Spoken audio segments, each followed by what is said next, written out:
gabi aga kaninyon kanan dyan kung din man kamo din kamo sa ibang sulok ng mundo mga lodi. I-share ko lang lodi ang nadakpan kang imaw ko dyan sa dagat kang Kuwait. Diyan kami sa Shalimong, diyan kami sa Kuwait bay. Sabay bakasyon na kami ng amo ko.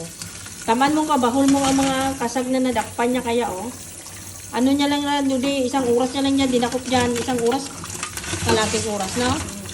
Kapanaw Mga siguro mga kalating oras ng mga lodi. Magaling siya dyan sa Shalimong tapos nag-adto siya to sa dagat.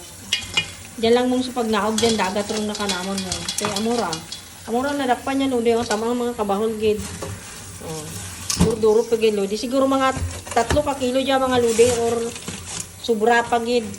Tamaan mo ka mga bahol mong dyan. Diba? Amo dyan ang bahay. Amo dyan gali yung bahay mga lodi.